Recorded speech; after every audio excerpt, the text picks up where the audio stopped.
Hello guys, welcome to my YouTube channel education for all. तो आज हम फिर से एक नए यूनिट के साथ शुरुआत करने जा रहे हैं। आज का जो हमारा टॉपिक है वो है बेसिकली प्रोजेक्ट मैनेजमेंट की यूनिट 4। हमने already unit 1, unit 2, unit 3 and unit 5 cover कर रखा है। ये हमारा लास्ट यूनिट है जो है यूनिट 4। इसके बाद आपकी पूरी प्लेलिस्ट कंप्लीट हो जाएगी बनके। तो इस यूनिट 4 को मैं 4 वीडियोज में बनाऊंगी, ठीक है।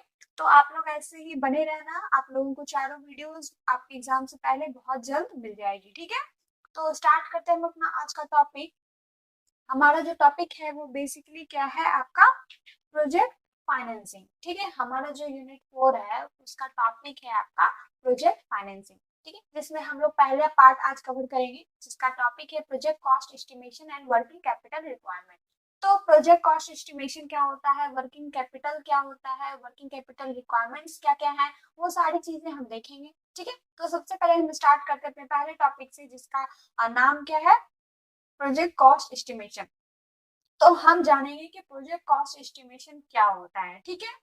तो प्रोजेक्ट कॉस्ट एस्टिमेशन ये एक तरीके का प्रोसेस है जिसमें आप क्या करते हो, किसी भी प्रोजेक्ट को कंप्लीट करने के लिए, ठीक है, जो जो फाइनेंशियल या फिर अदर रिसोर्सेज की जरूरत होती है उसकी आप क्या करते हो, फॉरकास्टिंग करते हो, ठीक है।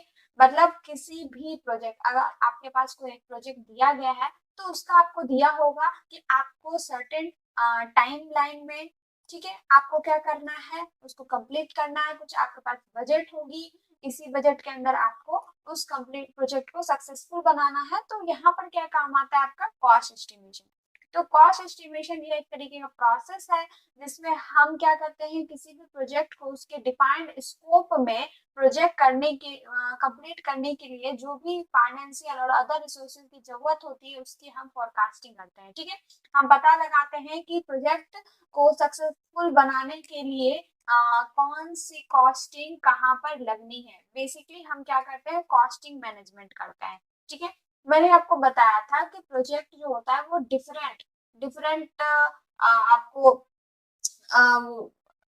साइकिल में, सॉरी, जिसको हम लोग क्या कहते हैं, प्रोजेक्ट साइकिल। तो प्रोजेक्ट जो जब ऑनगोइंग प्रोसेस होता है तो उसमें आपको बहुत सारे डिफरेंट साइकिल से वो प्रोजेक्ट गुजरती है और फाइनली वो प्रोजेक्ट एज आउटपुट रिजल्ट बन के वो तैयार होती है।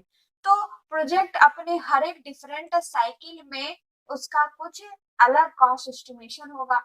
कहीं पर कुछ इस साइकिल पे कॉस्ट कम लग रहा होगा, कुछ साइकिल पे कॉस्ट ज्यादा लग रही होगी, ठीक है।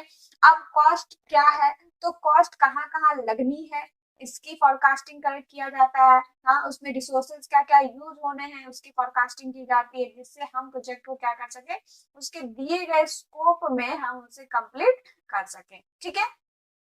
अब कॉस्ट एस्टिमेशन में आपको वेरियस फैक्टर को ध्यान में रखा जाता है, देन बजट को कैलकुलेट किया जाता है जिससे हम प्रोजेक्ट को क्या कर सके, सक्सेसफुल बना सके और उससे जरूरी जो भी फाइनेंशियल कमिटमेंट है उसको हम क्या कर पाए, मीट कर पाए, ठीक है।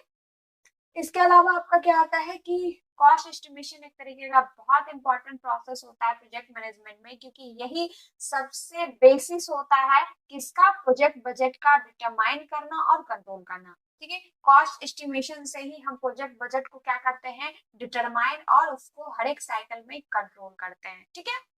इसके बाद क्या है कि कॉस्ट जो एस्टिमेशन होता है वो प्रोजेक्ट के हर एक एलिमेंट के लिए क्या होता है, जरूरी होता है। वो चाहे आप मटेरियल ले लो, लेबर ले लो, या फिर आप पूरा जो ओवरऑल टोटल अमाउंट्स बनाते हो वो आप किससे डिटरमाइन करते हो, जब आप प्रोजेक्ट को क्या करते हो, डिफरेंट डिफरेंट ब्रेक डाउन में शेड्यूल करते हो, उसको तोड़ते हो, सॉरी डिफरेंट शेड्यूल में ब्रेक डाउन करते हो, प्रोजेक्ट को डिफरेंट डिफरेंट शेड्यूल में तोड़ते हो।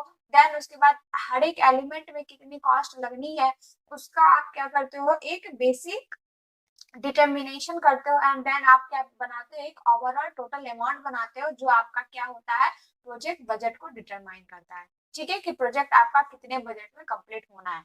उसके बाद क्या, जब प्रोजेक्ट स्टार्ट हो जाता है तो यही कॉस्ट एस्टिमेशन ही है, यही सारी चीजें जो भी कॉस्ट कहाँ लगनी है, कहाँ नहीं लगनी है, कहाँ ज्यादा लगनी है, कहाँ कम लगनी है, सारे चीज को यही कॉस्ट एस्टिमेट ही क्या करती है, मैनेज करती है जिससे हम क्या कर सके, प्रोजेक्ट को बजट में रख सके, बजट में सक्सेसफुल बना सके, ठीक है।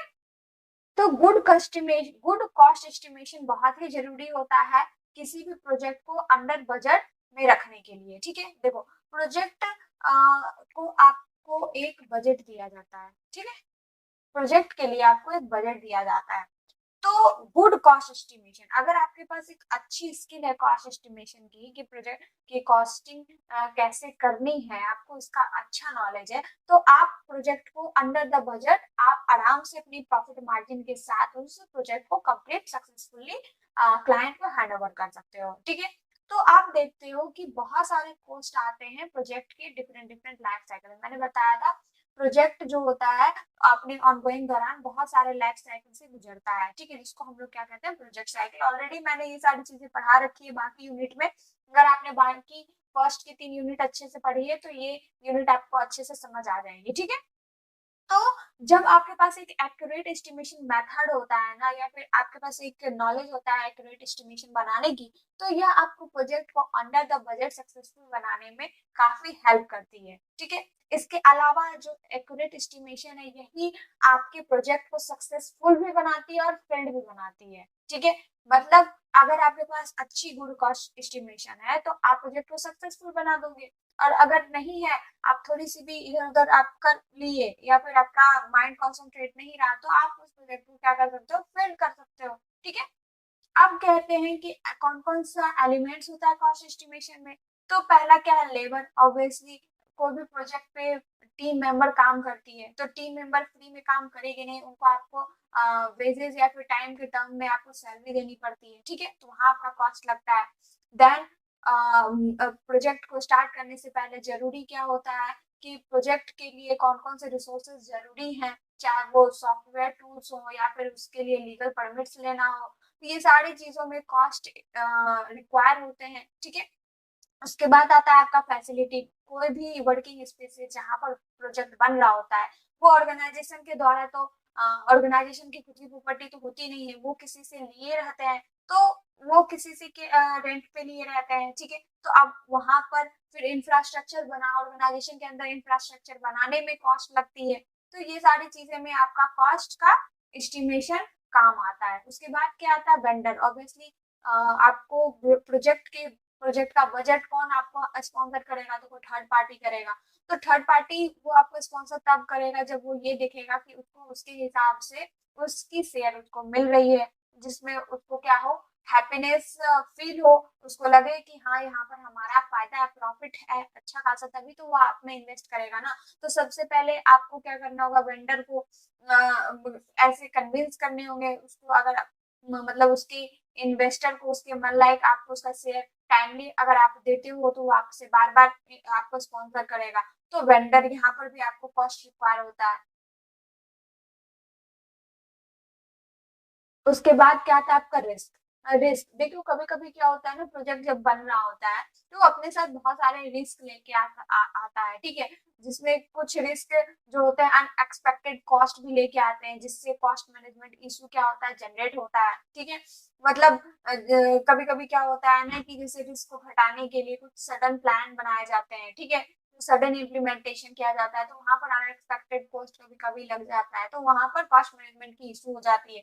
तो ये सारी चीजें ऐसे एलिमेंट्स है जहां पर आपका कॉस्ट एस्टिमेशन काम आता है। ठीक है, अगर आपके पास गुड कॉस्ट एस्टिमेशन है तो आप एक्स्ट्रा एस्टिमेट लेके भी चलोगे कि वर्स्ट केस में इतना हो सकता है, और सबसे अच्छे केस में इतना हो सकता है, और मिडिल में इतना हो सकता है। तो मतलब ये है कि आप ओवरऑल एक आपके पास एक अच्छी गुड स्किल होनी चाहिए किसकी, कॉस्ट एस्टिमेशन की। ठीक है, अब क्या आता है आपका इम्पोर्टेंस क्या है किसी भी प्रोजेक्ट के अंदर, कॉस्ट एस्टिमेशन का तो बहुत इंपॉर्टेंट होता है कॉस्ट एस्टिमेशन किसी भी प्रोजेक्ट के अंदर। तो उसके लिए क्या है, पहला आपका मोर एक्यूरेट प्लान है। अगर आपके पास एक्यूरेट प्रिडिक्शन होता है, ठीक है, कि किसी भी काम को पूरा करने के लिए कौन कौन सा टास्क और रिसोर्सेज रिक्वायर है, तो एक एस्टिमेटर को एक ओवरव्यू हो जाता है कि कैसे वर्क को डिफरेंट डिफरेंट शेड्यूल में ब्रेक डाउन किया जाए, कैसे कैसे वर्क स्टाफ को असाइन किया जाए, कैसे प्रोजेक्ट को टाइमलाइन के अंदर उसे कंप्लीट किया जाए। तो ये आपको एक, अगर आपके पास एक एक्यूरेट प्लानिंग होती है तो काफी हेल्पफुल हो जाता है। देन क्या आता है, improve profit margin. Obviously project अगर आप ले रहे हो तो आप अपने प्रॉफिट ऑफ मार्जिन भी देखोगे, तो यहाँ पर आपको क्या जरूरी होता है कि आपके पास एक एक्यूरेट एस्टिमेशन होना चाहिए कि कहाँ पर एक्सपेक्टेड कॉस्ट लग रहे हैं, कहाँ पर एक्सपेक्टेड कॉस्ट लग रहे हैं, तो ये आपको अपने प्रॉफिट ऑफ मार्जिन को बचाने में भी क्या करती है, हेल्प करती है।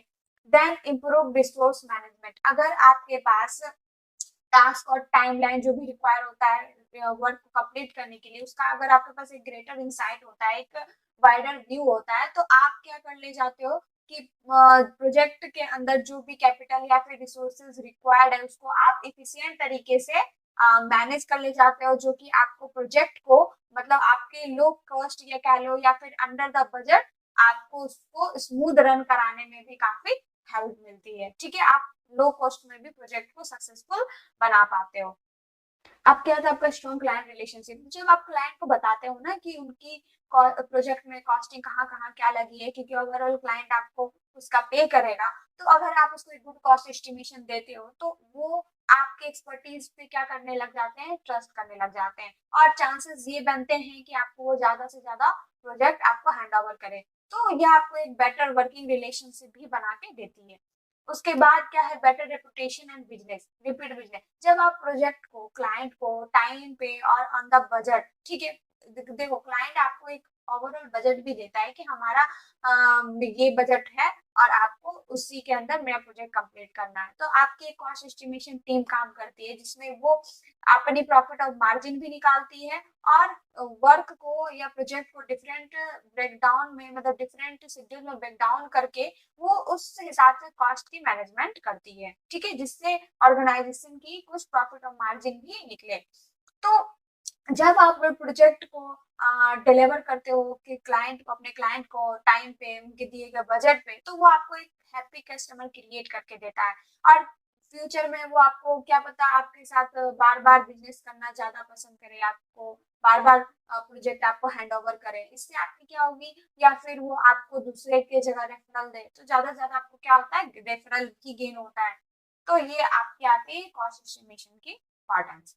अब है आपका प्रोसेस, कौन कौन से प्रोसेस होते हैं कॉस्ट एस्टिमेशन के डेवलपिंग में, तो ये वैसे आपको इम्पोर्टेंट टर्म ये नहीं है, इसको आप लोग स्किप भी कर देना, एग्जाम में इसका कोई वैल्यू नहीं है, क्योंकि आपको क्वेश्चन में आपके सिलेबस में ये नहीं दिया है कि प्रोसेस ऑफ डेवलपिंग और कॉस्ट एस्टिमेशन, ठीक है, ये आपका नहीं है, तो ये फालतू का है, लेकिन फिर भी है तो मैं आपको समझा देती हूँ। पहला आता है आपका एस्टिमेट पर्पस, तो आपको एक एस्टिमेट मतलब कोई भी काम करने से पहले, हाँ, कि उसका लेवल ऑफ डिटेल उसके अंदर क्या क्या रिक्वायर है, या फिर एस्टिमेट का पर्पस क्या है, कौन एस्टिमेट को रिसीव करेगा, या फिर ओवरऑल एस्टिमेट का ओवरऑल स्कोप क्या है, तो ये सारी चीजें डिटरमाइन करना बहुत जरूरी होता है। उसके बाद है एस्टिमेटिंग प्लान को डेवलप करना, तो आप उसके बाद आप क्या करते हो, कॉस्ट एस्टिमेटिंग टीम को असेंबल करते हो, एक साथ लाते हो, उसके बाद अप्रोच को आउटलाइन करते हो, देन एक टाइमलाइन डेवलप करते हो, उसके बाद डिटरमाइन करते हो कि कौन सा मतलब टीम कॉस्ट एस्टिमेट को इंडिपेंडेंटली हैंडल करेगा, एंड फाइनली आप टीम शेड्यूल को क्रिएट करते हो। देन आता है डिफाइन कैरेक्टरिस्टिक, देखो किसी भी पर्पस हो, सिस्टम या परफॉर्मेंस कैरेक्टरिस्टिक या बेसलाइन डिस्क्रिप्शन को क्रिएट किया जाता है, इसमें आपको बेसिकली एग्जिस्टिंग सिस्टम जो काम कर रही है उसमें आपको क्या टेक्नोलॉजी इम्प्लीकेशन करना है, या फिर सिस्टम कॉन्फ़िगरेशन क्या होगी, शेड्यूल, स्ट्रैटेजी, रिलेशन, मतलब ये सारी चीजें आती है आपकी, जिसमें आप क्या करते हो, एक बेसलाइन डिस्क्रिप्शन क्रिएट करते हो, ठीक है, अपने एग्जिस्टिंग सिस्टम पे। उसके बाद आपका आता है डिटरमाइन एस्टिमेटिंग अप्रोच, ऑब्वियसली आप क्या करते हैं, एक वर्क ब्रेकडाउन स्ट्रक्चर को डिफाइन करते हो, मतलब प्रोजेक्ट को डिफरेंट डिफरेंट शेड्यूल में ब्रेक डाउन करते हैं, देन आप वर्क असाइन करते हो इंडिविजुअली स्टाफ को, ठीक है। उसके बाद आप कुछ एक एस्टिमेशन मेथड चूज करते हो जो कि क्या हो, वर्क ब्रेकडाउन स्ट्रक्चर के हर एक एलिमेंट के लिए क्या हो, शेड्यूल हो। उसके बाद फिर से आप उस कॉस्ट को क्या करते हो, क्रॉस चेक करते हो, फिर जो भी दिए गए शेड्यूल ड्राइवर्स हैं उसको चेक करते हो, देन आप क्या करते हो, चेकलिस्ट क्रिएट करते हो। उसके बाद क्या, आइडेंटिफाई रूल्स एंड एजम्पशन, ठीक है, तो ऑफकोर्स आपको मतलब एक क्लियर डिफाइन होना चाहिए कि प्रोजेक्ट के अंदर या फिर कॉस्ट एस्टिमेशन के अंदर क्या इंक्लूडेड होनी है और क्या एक्सक्लूड होना है, ठीक है। उसके बाद आप एक स्पेसिफिक एग्जाम्पशन आइडेंटिफाई करते हो। उसके बाद एक आप डाटा कलेक्शन प्लान क्रिएट करते हो, उसके बाद उस डाटा को एनालाइज करते हो, देन कॉस्ट ड्राइवर को आप फाइंड करते हो। आपके आपका डेवलप पॉइंट एस्टिमेट, तो बेसिकली आप एक कॉस्ट मॉडल डेवलप करते हो, किसके लिए, तो अपने किसके द्वारा? तो वो अपने वर्क ब्रेकडाउन स्ट्रक्चर एलिमेंट का एस्टिमेशन करके आपका एक कॉस्ट मॉडल डेवलप होता है कि आपका ओवरऑल कॉस्टिंग क्या होने वाली है।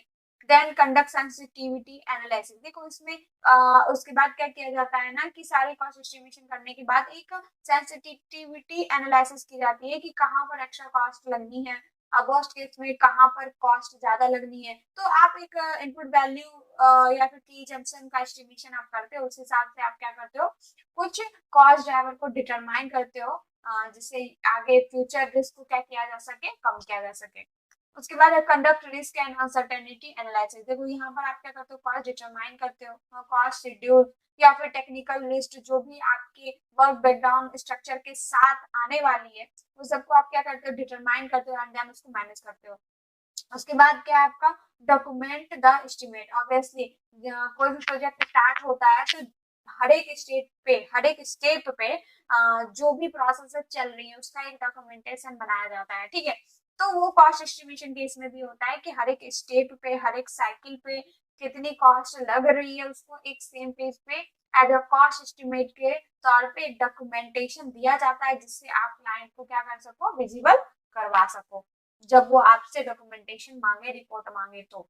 उसके बाद प्रेजेंट एस्टिमेट मैनेजमेंट। ऑब्वियसली आपको स्टेक होल्डर को क्या देना है, अगर आपको कोई स्टेक होल्डर से आप वो ले रहे हो, मतलब कोई आपको पैसे दे रहा है तो वो बेसिकली आपसे कॉस्ट एस्टिमेशन तो मांगेगा ही मांगेगा, तभी तो अगर उसको कॉस्ट एस्टिमेशन सही लगी तभी जाके वो आपको अप्रूव करेगा, ठीक है। उसके बाद अपडेट एस्टिमेट। ऑब्वियसली कोई भी चेंजेस होता है, कोई भी चेंजेस उसको क्या करना चाहिए, अपडेट करना चाहिए एंड उसका एक रिपोर्ट मतलब एस्टिमेट के अकॉर्डिंगली रेगुलर बेसिस पे बनती रहनी चाहिए, ठीक है। अब आपका क्या था, explain different type of project cost estimation technique. अब इसमें आपको डिफरेंट टाइप के कौन कौन से प्रोजेक्ट कॉस्ट एस्टिमेशन टेक्निक है वो देखते हैं। तो जो पहला आता है वो है एनालॉगस। तो यह बेसिकली जो होता है ना, जो भी आपको करंट प्रोजेक्ट दिए गए हैं, ठीक है, उससे रिलेटेड आप एनालॉगस प्रोजेक्ट निकालते हो, मतलब जो आपको प्रोजेक्ट मिला है, ठीक है, उससे सिमिलर, ठीक है। आप कुछ प्रीवियस प्रोजेक्ट देखते हो, उस प्रोजेक्ट में जो भी प्रीवियस प्रोजेक्ट बना हुआ है करंट प्रोजेक्ट से रिलेटेड, उसकी आप एक्चुअल कॉस्ट देखते हो, ठीक है, उसकी आप एक्चुअल कॉस्ट देखते हो और उसको फाउंडेशन बना के आप अपने करंट प्रोजेक्ट का क्या करते हो, कॉस्ट एस्टिमेशन का फाउंडेशन रखते हो, ठीक है।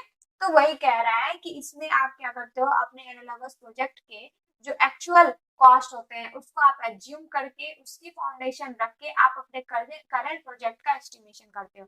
तो यह टेक्निक बेसिकली अप्लाइड होती है आपके वर्क ब्रेकडाउन स्ट्रक्चर में। मतलब आप देखो, अब सेम प्रोजेक्ट तो देगा नहीं, ठीक है, आपके प्रोजेक्ट के कुछ एलिमेंट्स आपके एनालॉगस प्रोजेक्ट से मैच करेगी, तो उस मतलब प्रीवियस जो प्रोजेक्ट जो भी रिलेटेड प्रोजेक्ट बनी है, ठीक है, तो उसका आप देखोगे सेपरेट सेगमेंट में कौन सा ऐसा सेगमेंट है जो आपके करंट प्रोजेक्ट से मैच कर रही है। अगर उसका करंट, अगर कोई भी सेगमेंट मतलब प्रीवियस सेगमेंट अगर आपके करंट प्रोजेक्ट के सेगमेंट से मैच करती है तो आप उसका एक्चुअल कॉस्ट निकालते हो कि उसमें उसकी उस सेगमेंट में उसकी कॉस्टिंग कितनी थी।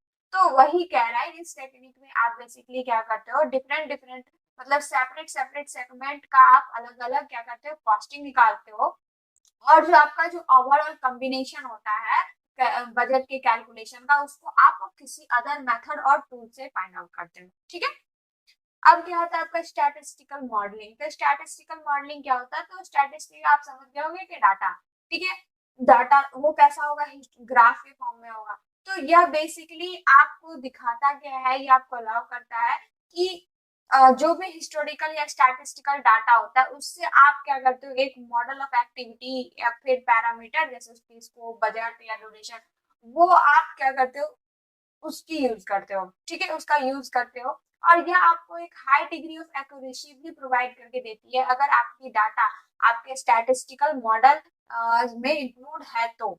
ये भी टेक्निक सेम वैसे ही सेपरेटली सेगमेंट में यूज की जाती है एंड कॉम्बिनेशन में किसी दूसरे अप्रोच और टूल्स के साथ यूज किया जाता है, ठीक है। अब क्या आता है आपका बॉटम अप एस्टिमेटिंग। तो बॉटम अप एस्टिमेटिंग क्या होता है, तो यह एक तरीके का भी एनालिसिस है जिसमें आप पूरे इंटायर कॉस्ट को नेग्लेक्ट करते हो और जो भी प्रोजेक्ट आपका मिला है, ठीक है, उसकी आप इंडिविजुअल एलिमेंट की कॉस्टिंग पे ध्यान देते हो। मतलब जैसे कोई भी प्रोजेक्ट आपको मिला है, ठीक है, तो पहले उस प्रोजेक्ट को आप क्या करते हो, इस प्रोजेक्ट का आप ओवरऑल बजटिंग नहीं करते, आप इस प्रोजेक्ट को पहले डिफरेंट डिफरेंट सेगमेंट में ब्रेक डाउन करते हो एंड देन उसकी डिफरेंट सेपरेट सेगमेंट की आप क्या करते हो, अलग अलग कॉस्टिंग करते हो, ठीक है, अलग अलग कॉस्टिंग करते हो। तो इस मेथड की यूज से आप क्या करते हो, इंडिविजुअल जितनी भी आपको अलग अलग कॉस्टिंग लगी है उस सारे सभी को क्या करते हो, आप एक वर्क पैकेज में कंबाइन करते हो और एक स्मॉलेस्ट डिटेल में आप एक एस्टिमेशन निकालते हो, ठीक है। इसका जस्ट उल्टा क्या होता है, आपका टॉप डाउन एस्टिमेटिंग। ये टेक्निक जस्ट अपोजिट होता है, इसमें आप प्रोजेक्ट का पहले ही ओवरऑल बजट डिटरमाइन कर लेते हो कि बिगिनिंग शुरू में ही आप क्या कर लेते हो, प्रोजेक्ट का कि प्रोजेक्ट कितना में बनने वाला वो डिटरमाइन कर लेते हो एंड देन आप क्या करते हो, एक्सपर्ट टीम को हायर करते हो जो जो आपके जो ओवरऑल बजट आप डिटरमाइन किए हो उसको वो क्या करता है, हर एक इंडिविजुअल सेगमेंट के लिए आपकी एक्सपर्ट टीम इंडिविजुअल कॉस्ट को वो फाइंड आउट करती है, ठीक है।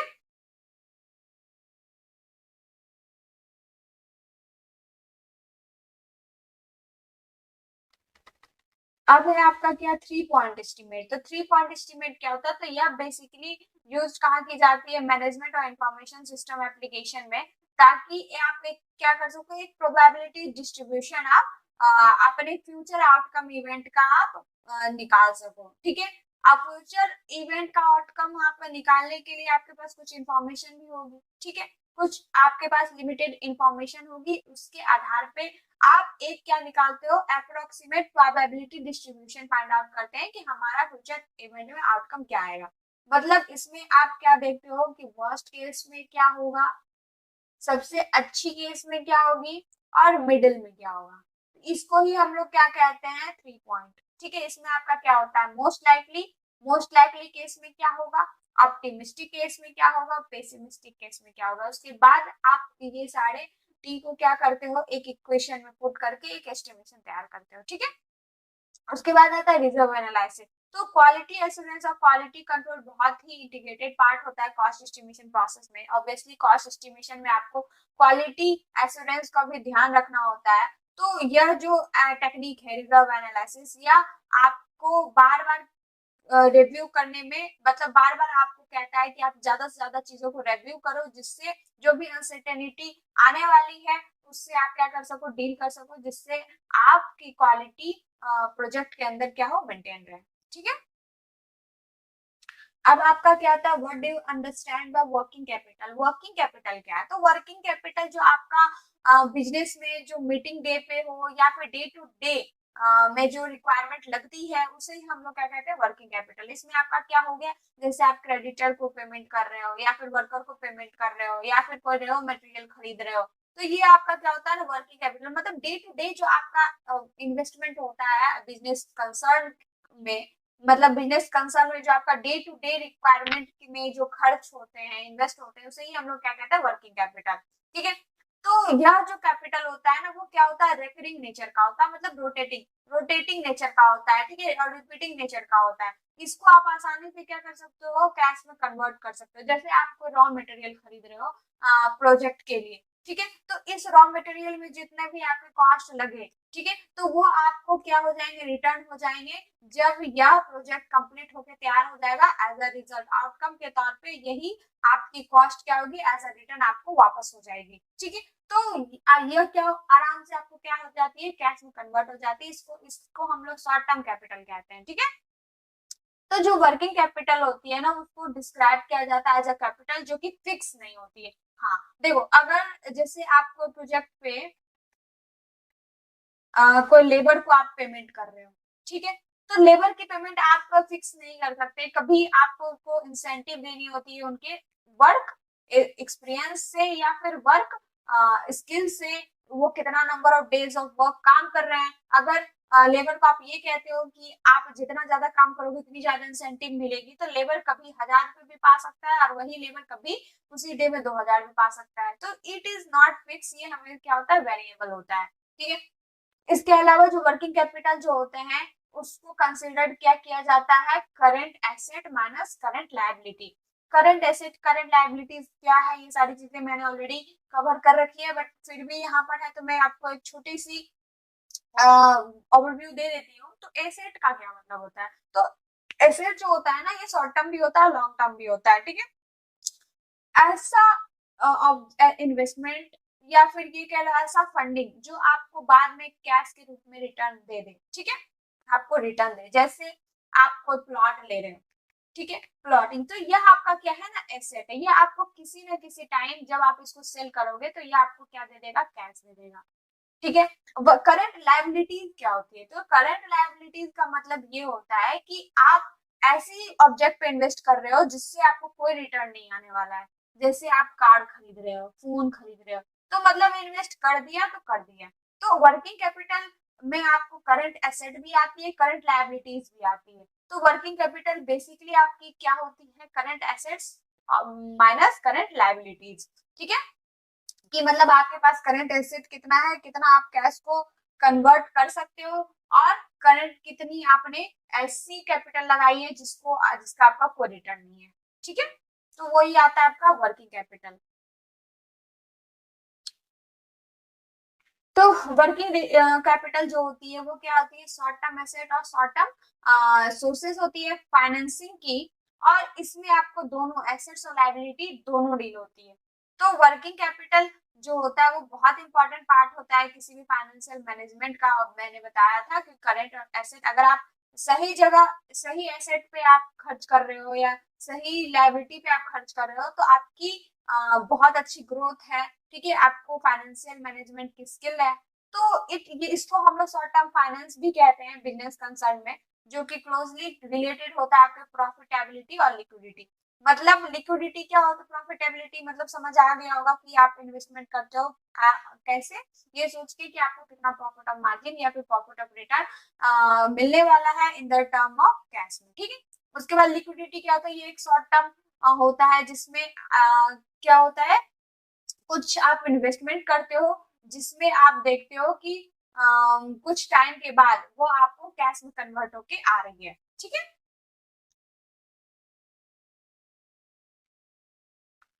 इफिशियंट वर्किंग कैपिटल मैनेजमेंट बहुत जरूरी है। अगर आपके पास एक अच्छी नॉलेज है वर्किंग कैपिटल मैनेजमेंट की, तो यह आपके बिजनेस कंसर्न के ऑपरेटिंग परफॉर्मेंस को और भी इम्प्रूव कर सकता है, और साथ ही आपके शॉर्ट टर्म लिक्विडिटी को भी मीट करने में हेल्प करती है, ठीक है।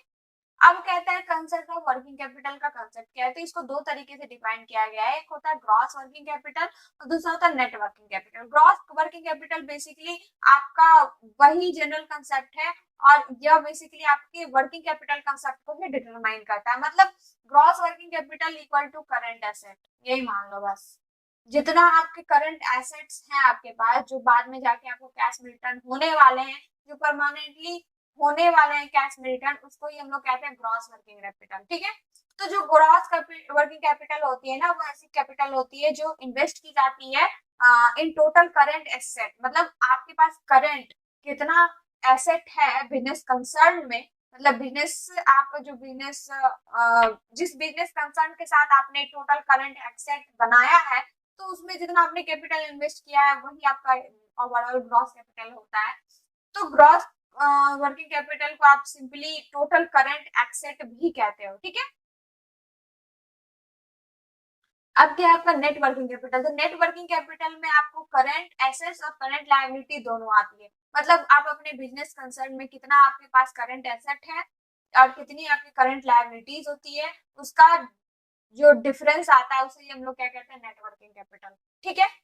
तो जो नेट वर्किंग कैपिटल होता है ना, वो बेसिकली क्या होता है, आपका करंट लायबिलिटी से करंट एसेट ज्यादा होती है, ठीक है।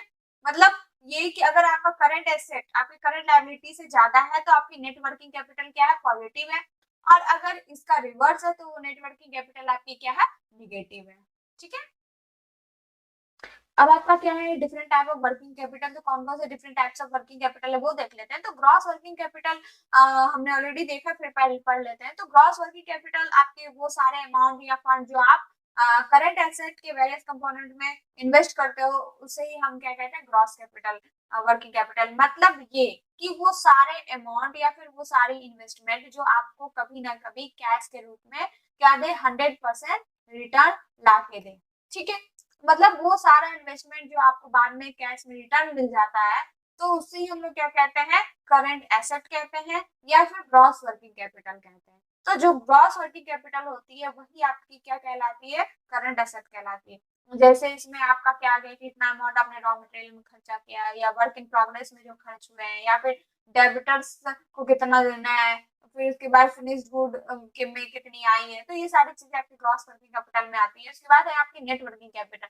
तो नेट वर्किंग कैपिटल क्या होती है, तो ये बेसिकली क्या होती है, जब आपकी करंट एसेट आपकी करंट लायबिलिटी से ज्यादा हो जाती है, तो वहां पर क्या होता है, नेट वर्किंग कैपिटल। ठीक है, तो बेसिक जो प्रिंसिपल ऑब्जेक्टिव होता है नेट वर्किंग कैपिटल का, उसका ये है कि आप करंट एसेट को की कंपोजिशन और मैग्नीट्यूड को सीखना, जो कि बहुत जरूरी होता है करंट लायबिलिटीज को मीट करने के लिए। ठीक है, अब है आपका पॉजिटिव वर्किंग कैपिटल। अगर करंट एसेट करंट लायबिलिटी से ज्यादा है तो पॉजिटिव वर्किंग कैपिटल है, और अगर आपकी करंट लायबिलिटी ज्यादा है आपके करंट एसेट से तो आपकी निगेटिव वर्किंग कैपिटल है। परमानेंट वर्किंग कैपिटल क्या होता है, देखो मिनिमम, ठीक है, मिनिमम मतलब वर्स्ट केस पे कह लो, वर्स्ट केस में जो आपकी मिनिमम कैपिटल इन्वेस्ट होती है या फिर कैपिटल रिक्वायर होती है, उसे ही हम लोग क्या कहते हैं, परमानेंट। तो जो मिनिमम अमाउंट का जो वर्किंग कैपिटल रिक्वायर होता है इवन मतलब डलेस्ट सीजन में, वर्क सीजन में भी, तो उसको हम लोग क्या कहते हैं, परमानेंट। जैसे कि आपने कोई ऑर्गेनाइजेशन स्टार्ट किया है, ठीक है, तो मिनिमम खर्चा कहाँ होगा, तो उसके इंफ्रास्ट्रक्चर पे होगा। तो वहाँ की रेंट देना ही देना है आपको, आपकी ऑर्गेनाइजेशन चले नहीं चले, प्रॉफिट में हो नहीं हो, तो आपको अपने लैंड ओनर को रेंट देना है, बिजली का बिल देना है, फिर ना वाटर वाटर की आपको पेमेंट करनी है। तो ये सब आपका क्या है कि ये सब आपका परमानेंट वर्किंग कैपिटल है कि आपको ये सब पे करनी ही करनी है। ठीक है, अब क्या आपका टेम्पोररी और वेरिएबल, तो यह जो है बेसिकली आपके एडिशनल करंट एसेट्स को रिप्रेजेंट करता है, जो कि आपके डिफरेंट टाइम्स में ऑपरेटिंग ईयर में आपको रिक्वायर होते हैं। जैसे कि कुछ एडिशनल इन्वेंट्री करना या फिर एक्स्ट्रा कैश, मतलब यही से मतलब कुछ जो आप एडिशनल आपकी खर्चा होती है, जैसे कुछ आप एडिशनल करंट एसेट्स आप बनाना चाहो तो वो क्या होता है, टेम्पोररी होता है। ठीक है, कि आपको कभी लेने का मन है तो आप ले रहे हो एसेट्स, कभी नहीं लेने का मन है नहीं ले रहे हो। ठीक है, आप क्या रिक्वायरमेंट्स ऑफ वर्किंग कैपिटल, तो कौन कौन सी रिक्वायरमेंट्स होती है वर्किंग कैपिटल के वो देख लेते हैं। तो रिक्वायरमेंट जो होती है वर्किंग कैपिटल की वो आपको देखी गई है, यहाँ पर दी गई है। तो जो एडिक्वेट वर्किंग कैपिटल बहुत जरूरी होती है, जिससे आप प्रोडक्शन प्रोसेस को स्मूथ रनिंग करने के लिए आप regular supply of raw material का करते रहो। ठीक है, मतलब ये कि अगर आपको अपने प्रोडक्शन प्रोसेस को स्मूथ रन कराना है तो आपको क्या करना है कि रेगुलर सप्लाई आपको रॉ मटेरियल का करते रहना है। उसको मेंटेन करने के लिए आपको क्या चाहिए, एक एडिक्वेट वर्किंग कैपिटल चाहिए। इसके अलावा जो वर्किंग कैपिटल होता है वो आपको ये भी इंश्योर करता है जिससे आप अपने एम्प्लॉय को क्या कर सको, टाइमली और रेगुलरली वेजेस और सैलरी उनको प्रोवाइड करते रहो, जिससे उनकी मोरल और एफिशिएंसी क्या हो, इम्प्रूव हो सके। उसके बाद है आपका कि वर्किंग कैपिटल इसलिए जरूरी है जिससे आप क्या कर सको, अपने फिक्स्ड एसेट का एफिशिएंट यूज कर सको। ठीक है, एफिशिएंट तरीके से यूज कर सको। देन अगर आपको अपनी गुडविल को एनहांस करना है, ठीक है, अपना एक अच्छा वो बनाना है, परसेप्शन लोगों के अंदर बनाना है, तो उसके लिए एक healthy level of working capital बहुत जरूरी होता है। इसी से आप एक गुड रेपुटेशन बिल्ड कर पाते हो और अपने क्रेडिटर को अब टाइम से उन्हें पेमेंट कर पाते हो। ठीक है, जिनसे उनके उनके पास आपका एक गुड रेपुटेशन बनता है, और वो बहुत जरूरी होता है बिजनेस कंसर्न के लिए, क्योंकि ओवरऑल वो स्पॉन्सर्ड कर रहे हैं आपको। इसके अलावा जो वर्किंग कैपिटल होती है ये आपको अंडर कैपिटलाइजेशन की पॉसिबिलिटी में भी जाने से क्या करती है, आपको प्रोटेक्ट करती है। ठीक है, मतलब अंडर कैपिटलाइजेशन की पॉसिबिलिटी से भी आपको क्या करती है, बचाती है। उसके बाद है कि ये बहुत ही जरूरी होता है कि अगर इकोनॉमिक डिप्रेशन चल रहा है तो वहां पर आपके पास क्या होना चाहिए, रॉ मटेरियल का पूरा स्टॉक होना चाहिए, जिससे आपके प्रोजेक्ट का प्रोडक्शन कैसा हो, ऑनगोइंग चलता रहे, स्मूथली चलता रहे। तो वहां आपका क्या चाहिए, वर्किंग कैपिटल। इसके बाद क्या है, वर्किंग कैपिटल इसलिए भी जरूरी होता है जिससे आप फेयर रेट पे डिविडेंड और टाइम से इंटरेस्ट आप पे कर सको, जिससे आप इन्वेस्टर के अंदर एक कॉन्फिडेंस इंक्रीज करो, जिससे वो आपको ज्यादा से ज्यादा क्या करे, आपके कंपनी में आपके फर्म में इन्वेस्ट करे और आपके से उनकी अच्छी रिलेशनशिप बनी रहे। ठीक है, तो अगर आपका इस पार्ट में कहीं से कोई दिक्कत आ रही है तो आप कमेंट में जरूर पूछना। बाकी वीडियो अच्छी लगे तो लाइक कर देना, शेयर कर देना, सब्सक्राइब कर देना। और वीडियो आएगी बहुत जल्द, सारी वीडियो आपको मिल जाएगी। और मैं इसके साथ साथ एक रूरल डेवलपमेंट की भी प्लेलिस्ट लेके आई हूँ। और आप लोग अगर रूरल डेवलपमेंट के स्टूडेंट हो तो आप वो लोग भी पढ़ सकते हो। ठीक है, तो आज के लिए बस इतना ही, मिलते हैं नेक्स्ट वीडियो में, तब तक के लिए बाय बाय।